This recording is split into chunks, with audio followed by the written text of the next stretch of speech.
నమస్కారం, స్వాగతం. ఈరోజు మనం చైనా ఇటీవల ఒక సైనిక ప్రదర్శన చేసింది కదా. అవును, బీజింగ్లో. అందులో కొన్ని కొత్త ఆయుధాలు కనిపించాయి. ముఖ్యంగా అందరి కళ్ళు ఆ టైప్ 100 అనే కొత్త యుద్ధ ట్యాంక్ మీదే పడ్డాయి. అవును, దాంతోపాటు ఇంకో వాహనం కూడా వచ్చింది. రెండిందికి టైప్ 100 అనే పేరే పెట్టారు. కరెక్ట్. సో దాని గురించే ఈరోజు కొంచెం లోతుగా మాట్లాడుకుందాం. మన దగ్గర ఉన్నది పరేడ్ వీడియోలు, చైనా ప్రభుత్వం మీడియా ఇచ్చిన సమాచారం మాత్రమే కదా. అంతే, మన దగ్గర రహస్య పత్రాలేవీ లేవు. అంతా పబ్లిక్ డొమైన్ సమాచారమే.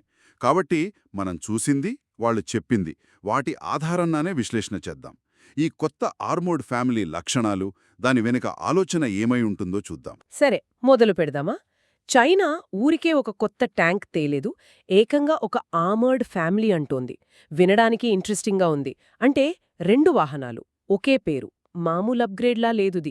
అవును, ఇది కేవలం ట్యాంక్ అప్గ్రేడ్ కాదు. మీరన్నట్టు 2 వాహనాలు. ఒకటి మెయిన్ బ్యాటిల్ ట్యాంక్ ఎంబీటీ, రెండోది దాన్ని సహాయక వాహనమనొచ్చు. సహాయక వాహనమా? అవును, ఒక సపోర్ట్ వెహికల్ అన్నమాట. ఈ రెండింటిని కలిపి వాళ్ళు కుటుంబం అంటున్నారు. దీని వెనుకున్న లాజిక్ ఏంటంటే, ఒకే రకమైన బేసిక్ డిజైన్, ఉమ్మడి నిర్మాణం. ఓ, అంటే సెన్సార్లు, రక్షణ వ్యవస్థలు అవన్నీ ఒకేలా ఉంటాయా? చాలా వరకు సెన్సార్లు, ఎలక్ట్రానిక్స్, బహుశా రక్షణ వ్యవస్థలు కూడా ఒకే రకంగా ఉండే అవకాశం ఉంది. దీనివల్ల చాలా ఉపయోగాలున్నాయి. ఎలాగా? చూడండి, ట్రైనింగ్ సులభమవుతుంది, విడి భాగాలు మార్చుకోవచ్చు, రిపేర్లు చేయడం తేలిక. ఫ్యూచర్లో అప్గ్రేడ్ చేయాలన్నా ఒకేసారి రెండింటికీ చేయొచ్చు. ఖర్చులు తగ్గుతాయి. లాజిస్టిక్స్ చాలా సింపుల్ అవుతాయి కదా. ఖచ్చితంగా. ఇది చైనా సైన్యంలో మనం ఈ మధ్య గమనిస్తున్న ఒక ట్రెండ్, స్టాండర్డైజేషన్. వీలైనంతవరకు కామన్ ప్లాట్ఫామ్స్ వాడటం. ఇంకో విషయం గమనించారా? పరేడ్లో ఈ కొత్త టైప్ 100 పక్కనే పాత టైప్ 99B ట్యాంకులు కూడా ఉన్నాయి, అప్గ్రేడ్ చేసినవి. అవును, చూశాను. దాని అర్థం పాతవాటిని తీసేయడం లేదా? ప్రస్తుతానికైతే అలా అనిపించడం లేదు. బహుశా ఈ టైప్ 100 అనేది పాతవాటికి రీప్లేస్మెంట్ కాదు, వాటితో పాటు పనిచేసే ఒక హైటెక్ టాప్ ఎండ్ ఆప్షన్ లాంటిది కావచ్చు. అంటే అన్ని యూనిట్లకు ఇవ్వకుండా కొన్ని స్పెషల్ యూనిట్లకు మాత్రమే ఇస్తారంటారా? అది ఒక అవకాశం. లేదంటే కీలకమైన ఫార్మేషన్స్లో ఉపయోగిస్తారేమో. పూర్తిస్థాయి రీప్లేస్మెంట్ అయితే కాదు ప్రస్తుతానికి. ఓకే, బాగుంది. మరి వీటి డిజైన్ ఎలా ఉంది చూడ్టానికి? వీడియోల్లో ఏమేం కనిపించాయి? డిజైన్ చాలా మోడర్న్గా ఉంది. ముఖ్యంగా ఆ ట్యాంక్ టెరెట్, తుపాకీ ఉండే పైభాగం చాలా కిందకు ఫ్లాట్గా ఉంది. లో ప్రొఫైల్ అంటారు కదా, అలా. దానివల్ల ఉపయోగం? శత్రువులకు టార్గెట్ సైజు తగ్గుతుంది, సులభంగా కనిపించదు. టరెట్ పైన ఒక రిమోట్ వెపన్ స్టేషన్ RWS కూడా ఉంది. అంటే వాహనం లోపల సేఫ్గా కూర్చుని బయట మిషన్ గన్ను ఆపరేట్ చేయొచ్చు. కమాండర్ కోసం అనుకుంటా. అవును, బహుశా కమాండర్ కోసం. ఇక సెన్సార్లు భలే ఉన్నాయి. టరెట్కు ముందు భాగంలో, అంటే చెంపల్లాంటి ప్రదేశాల్లో, పైన, ఇంకా వాహనం ముందు భాగంలో కూడా ఎలక్ట్రో ఆప్టికల్ సెన్సార్ బ్లాక్స్ లాంటివి చాలా అమర్చారు. కెమెరాలు, ఇతర సెన్సార్లు. వావ్, ఇన్నేందుకు? అంటే చుట్టూ చుట్టానికా 360 డిగ్రీలో? దాదాపు అలాగే కనిపిస్తుంది. దీనివల్ల లోపలున్న సిబ్బందికి బయట ఏం జరుగుతోందో పూర్తి అవగాహన ఉంటుంది. పానోరామిక్ అవేర్నెస్ అంటారు కదా. టరెట్ను అటూ ఇటూ ఎక్కువగా తిప్పక్కర్లేకుండానే చుట్టూ చూడొచ్చు. డే నైట్, థర్మల్ ఇమేజింగ్ అన్నీ ఉంటాయి. భలే ఉందే. ఇంకా ఇంట్రెస్టింగ్ విషయం ఏంటంటే, దాదాపు సేమ్ సెన్సార్ సెటప్ ఆ రెండో వాహనం, సహాయక వాహనం మీద కూడా ఉంది. నిజంగా? అంటే రెండిటికీ ఒకే రకమైన చూపన్నమాట. ఆ ఉమ్మడి నిర్మాణం అనే పాయింట్కి ఇది కరెక్ట్గా సరిపోతుంది కదా. ఎగ్జాక్ట్లీ. రెండిట్లోనూ ఒకేలాంటి సెన్సార్లు, ఒకేలాంటి అమరిక ఉందంటే వాటి మధ్య ఖచ్చితంగా ఒక స్ట్రాంగ్ ఎలక్ట్రానిక్ కనెక్షన్, ఒక షేర్డ్ డిజిటల్ బ్యాక్బోన్ ఉందనే అందరం. హ్మ్. ఇంకొకటి, పరేడ్ వీడియోలో టర్రెట్ మూలల్లో చిన్న చిన్న లాంచర్లు కనిపించాయి, క్లస్టర్లుగా. అవును, గమనించాను. అవేంటి? అవి యాక్టివ్ ప్రొటెక్షన్ సిస్టమ్ APS లాంచర్లలాగా ఉన్నాయి. అంటే ట్యాంక్ వైపు వచ్చే క్షిపణులను మధ్యలోనే కొట్టివేసే సిస్టమ్ అన్నమాట. వాటి పక్కనున్నవి సాఫ్ట్ కిల్ సిస్టమ్స్ ఏమో, శత్రు గైడెన్స్ సిస్టమ్స్ను జామ్ చేసేవి. ఈ మొత్తం వ్యవస్థ గురించి చైనా మీడియా అత్యంత సమాచారమయం అని ఏదో అంటోంది. హైలీ ఇన్ఫర్మేటైజ్డ్. వినడానికి బాగుంది, కానీ ప్రాక్టికల్గా దాని మీనింగ్ ఏంటి? మంచి ప్రశ్న. ఈ హైలీ ఇన్ఫర్మేటైజ్డ్ అనే పదానికి కొన్ని అర్థాలు చెప్పుకోవచ్చు. ఒకటి, ఇందాక మనం అనుకున్నట్టు 360 డిగ్రీల నిరంతర నిఘా, చుట్టూ ఏం జరుగుతోందో ఎప్పుడూ తెలుస్తూ ఉండటం, ఆప్టిక్స్, థర్మల్స్ వాడి. సరే. 2 ఆటోమేటెడ్ టార్గెట్ హ్యాండ్ ఆఫ్. అంటే ఒక క్రూ మెంబర్ ఒక టార్గెట్ను చూస్తే ఆ ఇన్ఫర్మేషన్ సిస్టమ్ ఆటోమేటిక్గా మిగతా వాళ్లకు, అవసరమైతే పక్కనున్న వాహనాన్ని కూడా షేర్ చేస్తుంది. టార్గెట్లను గుర్తించడం, సమాచారం పంచుకోవడం చాలా ఫాస్ట్ అవుతుంది. ఓ, అంటే టీంవర్క్ బాగా పెరుగుతుంది. అవును. 3 నమ్మకమైన డేటా లింకులు. అంటే ఈ ట్యాంక్ చూసిన సమాచారాన్ని పై అధికారులకు, కమాండ్ సెంటర్కు పంపగలగడం. అలాగే బయటనుంచి, అంటే డ్రోన్ల లాంటి వాటి నుంచి డేటా లేదా ఆదేశాలు తీసుకోగలగడం. అంటే మొత్తం ఒక నెట్వర్క్లో భాగం అన్నమాట ఈ ట్యాంక్. సమాచారం వేగంగా అటూ ఇటూ వెళ్తుంది కాబట్టి నిర్ణయాలు తీసుకోవడం, దాడి చెయ్యడం ఇవన్నీ చాలా త్వరగా జరుగుతాయి కదా. ఖచ్చితంగా. స్పాట్ క్లాసిఫై ఎంగేజ్ సైకిల్ అంటాం కదా, దాన్ని బాగా స్పీడప్ చేస్తుంది. ట్యాంక్, దాని పక్కనున్న సహాయక వాహనం రెండూ ఒకే పిక్చర్ను చూస్తాయి. సిచ్యువేషనల్ అవేర్నెస్ షేర్ చేసుకుంటాయి. ఇది చాలా ముఖ్యం. నిజంగా చాలా ఆసక్తికరంగా ఉంది. సరే, ఆ రక్షణ వ్యవస్థల దగ్గరికి వద్దాం మళ్ళీ. యాక్టివ్ ప్రొటెక్షన్ సిస్టమ్ అన్నారు కదా, అది కొంచెం వివరిస్తారా? ఎలా పనిచేస్తుంది? మనం చూసిన లాంచర్లను బట్టి చూస్తే ఇందులో 2 రకాలుగున్నట్టున్నాయి. Hard gill, soft gill. Hard gill అంటే ట్యాంక్ వైపు వేగంగా దూసుకొస్తున్న రాకెట్ను గానీ మిసైల్ని గానీ గుర్తించి దాన్ని గుద్దడానికి ఒక చిన్న ఇంటర్సెప్టర్ను ఫైర్ చేస్తుంది, గాలిలోనే పేల్కేస్తుంది. ఓకే. సాఫ్ట్ కిల్ అంటే శత్రువు వాడే గైడెన్స్ సిస్టమ్స్ను కన్ఫ్యూజ్ చేయడం. ఉదాహరణకు లేజర్ గైడెన్స్ను జామ్ చేయడం లేదా రేడార్ను తప్పుదారి పట్టించడం. ఇలాగా. ఈ రోజుల్లో యుద్ధాల్లో డ్రోన్ల బెడద ఎక్కువైంది కదా, ముఖ్యంగా ఆ సూసైడ్ డ్రోన్లు, లాయిటరింగ్ మ్యూనిషన్స్ అంటారు, పైనుంచి వచ్చి గుద్దేవి. వాటి నుంచి ఎంతవరకు రక్షణ ఉంటుంది? ఆ, ఇది చాలా కీలకమైన ప్రశ్న. ఎందుకంటే ఈ లాయిటరింగ్ మ్యునిషన్స్ నెమ్మదిగా వచ్చి పైనుంచి దాడి చేస్తాయి. వీటికి కేవలం మందపాటి స్టీల్ కవచం సరిపోదు. అందుకే ఇక్కడ మనం గమనించాల్సిందేంటంటే టైప్ 100 డిజైన్ కేవలం ప్యాసివ్ ఆర్మర్ మీద ఆధారపడకుండా యాక్టివ్ ప్రొటెక్షన్ మీద ఎక్కువ ఫోకస్ పెట్టినట్టుంది. అంటే ముప్పును ముందే గుర్తించి అది దగ్గరకు రాకముందే ఆపేయడం.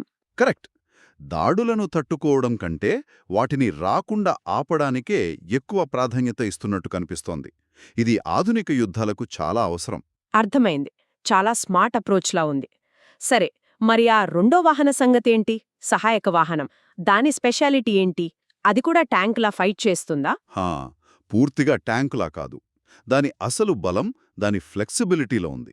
దానికి కూడా ట్యాంకుకున్నట్టే డిజిటల్ బ్యాక్బోన్, సెన్సార్లు, రక్షణ వ్యవస్థలు ఉంటాయి.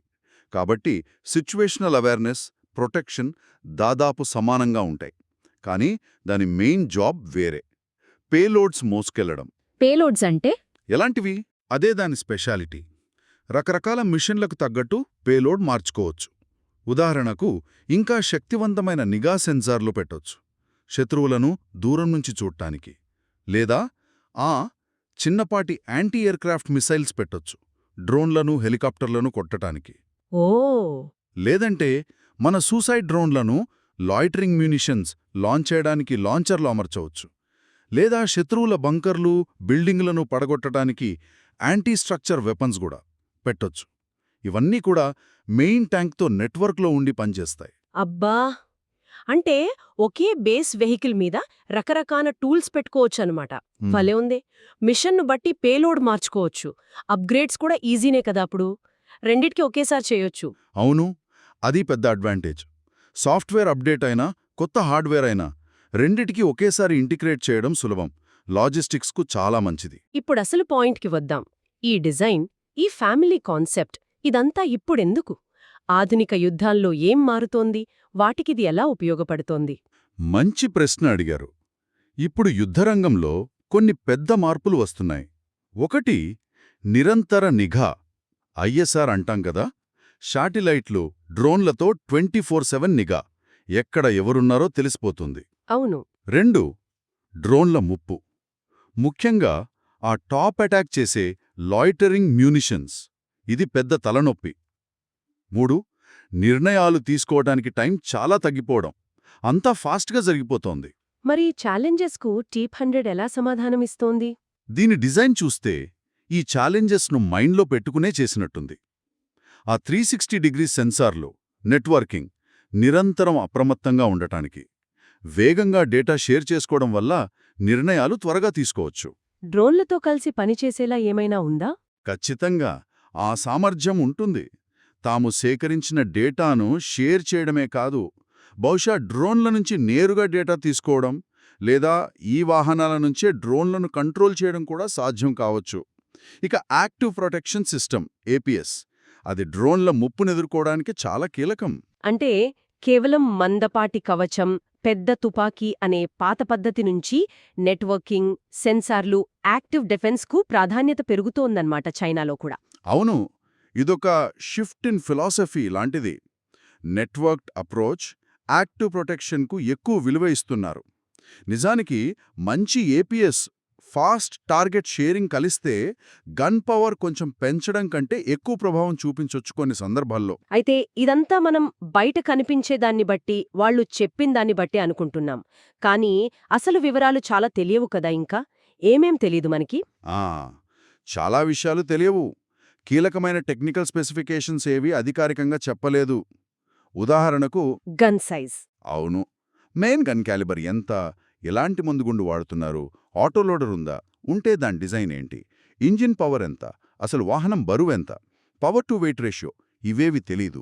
ఇంకా కవచం మెటీరియల్ ఏంటి, దాని ప్రొటెక్షన్ లెవెల్ ఎంత, వాడుతున్న ఏపీఎస్ మోడల్ ఏంటి, దాని టెస్ట్ రిజల్ట్స్ ఏంటి, ముఖ్యంగా టాప్ అటాక్ ఆయుధాలను ఆపగలదా, లాయిటరింగ్ మినిషన్స్ను ఆపగలదా, దీనికి ఆధారాలు లేవు. ఫైర్ కంట్రోల్ సిస్టమ్ వివరాలు అవి తెలివు. జూమ్ ఎంత, థర్మల్ రెజల్యూషన్ ఎంత, డేటా లింక్ స్పీడ్, రేంజ్ ఏంటి, బయట నెట్వర్క్లతో ఎలా కనెక్ట్ అవుతుంది, లోపల ఎంతమంది సిబ్బంది, ఇవన్నీ ప్రశ్నలే. అంటే ఆన్లైన్లో ఏవో నంబర్లు కనిపిస్తున్నా వాటిని నమ్మకూడదంటారా? అస్సలు నమ్మకూడదు. అఫీషియల్ కన్ఫర్మేషన్ వచ్చే వరకు అవన్నీ ఊహాగానాలే. జాగ్రత్తగా ఉండాలి. సరే, మొత్తానికి ఈ టైప్ 100 ఫ్యామిలీ, దీని ప్రాముఖ్యత ఏంటి? ఫ్యూచర్కు ఇది ఎలాంటి సూచన? మనం వేటి మీద కన్నేసి ఉంచాలి? హ్మ్. ఇది గనక నిజంగా సక్సెస్ అయితే, అంటే పెద్ద సంఖ్యలో ఉత్పత్తి చేసి సమర్థవంతంగా వాడగలిగితే, ఇది చైనా ఆర్మర్డ్ ఫోర్సెస్ను ఒక కొత్త డైరెక్షన్లోకి తీసుకెళ్తుంది. టీమ్ సెంట్రిక్, నెట్వర్క్ ఆధారిత యుద్ధతంత్రం వైపు. వెస్ట్రన్ కంట్రీస్ ఆల్రెడీ ఆ దారిలో ఉన్నాయి. కాని దీని సక్సెస్ దేనిమీద ఆధారపడి ఉంటుంది? కొన్ని విషయాలు. 1, ప్రొడక్షన్ రేట్, ఎంత వేగంగా తయారు చేయగలరు. 2, ఇంటిగ్రేషన్, సైనికులకు ట్రైనింగ్ ఇవ్వడం, కొత్త టాక్టిక్స్ డెవలప్ చేయడం. 3, రిలయబిలిటీ, ఆ నెట్వర్కింగ్, ఏపీఎస్ సిస్టమ్స్ యుద్ధంలో ఎంత నమ్మకంగా పనిచేస్తాయి. ఇవి చాలా ముఖ్యం. ఫ్యూచర్లో ఎక్స్పోర్ట్ వేరియంట్స్ కూడా రావచ్చు. మరి మనం ఎలాంటి అప్డేట్స్ కోసం వెయిట్ చేయాలి? యుఏవీలతో కలిసి ఈ ట్యాంకులు పనిచేస్తున్నట్లు ట్రైనింగ్ ఫుటేజ్ ఏమైనా చూపిస్తారేమో. ఇవి వస్తే మనకు కొంత క్లారిటీ వస్తుంది. ఓకే, సో ముగింపుగా ఈరోజు మనం ఏం నేర్చుకున్నాం? ఒక్కసారి క్లుప్తంగా చెప్తారా? తప్పకుండా. చైనా తన ఆర్మర్డ్ ఫోర్సెస్ భవిష్యత్తు ఎలా ఉండాలని కోరుకుంటుందో టైప్ 100 ద్వారా చూపించింది. ఇది కేవలం కొత్త ట్యాంకు కాదు, ఇది డ్రోన్లు, నెట్వర్కులు ఉన్న మోడర్న్ బ్యాటిల్ఫీల్డ్ కోసం డిజైన్ చేసిన ఒక కుటుంబం. ఇందులో ట్యాంకుతో పాటు ఒక సహాయక వాహనం ఉండటం, రెండింటి మధ్య షేర్డ్ అవేర్నెస్, యాక్టివ్ ప్రొటెక్షన్కు ఎక్కువ ప్రాధాన్యత ఇవ్వడం, ఇవి హైలైట్స్. ముఖ్యంగా ఆ ఫ్యామిలీ కాన్సెప్ట్, ఆ హైలీ ఇన్ఫార్మేటైజ్డ్ ఫీచర్స్, ఇవి చైనా భవిష్యత్తు యుద్ధ వ్యూహాలపై వాళ్ల ఆలోచనలను సూచిస్తున్నాయి. అయితే దీని అసలు సత్తా ఏంటో తెలియాలంటే ఇంకా చాలా వివరాలు తెలియాలి. అవును, ఈ టైప్ 100 డెమో అయితే ఒక విషయాన్ని స్పష్టం చేసింది. Shared sensing, active protection, common digital core, ఇవి ఇప్పుడు రియాలిటీ అయ్యాయి. ఈ నెట్వర్కింగ్, డిఫెన్స్ సిస్టమ్స్ గనక ఫీల్డ్లో ప్రూవ్ అయితే, డ్రోన్ ప్రెషర్ ఎక్కువగా ఉన్న పరిస్థితుల్లో పిఎల్ఏ ఆర్మర్ ఆపరేట్ చేసే విధానాన్ని ఇది మార్చేయగలదు. చాలా ఇంట్రెస్టింగ్ విశ్లేషణ. విన్నందుకు ధన్యవాదాలు. ముగించే ముందు శ్రోతల కోసం ఒక ప్రశ్న వదిలి వెళ్దాం. ఈ ట్యాంక్ సహాయక వాహనం జంట మధ్య నెట్వర్కింగ్, డేటా షేరింగ్పై ఇంత ఫోకస్ ఉన్నప్పుడు భవిష్యత్తులో నెక్స్ట్ లాజికల్ స్టెప్ ఏమై ఉంటుంది? అంటే మిగతా పిఎల్ఏ విభాగాలను, ఫర్ ఎగ్జాంపుల్ ఎయిర్ ఫోర్స్ లేదా గ్రౌండ్ ట్రూప్స్ను కూడా నేరుగా ఈ వెహికల్ లెవెల్ నెట్వర్క్లోకి రియల్ టైంలో ఇంటిగ్రేట్ చేయడం సాధ్యమేనా? దానివల్ల లాభాలేంటి, నష్టాలేంటి? ఆలోచించండి. వచ్చే వారం ఇంకో టాపిక్తో కలుద్దాం.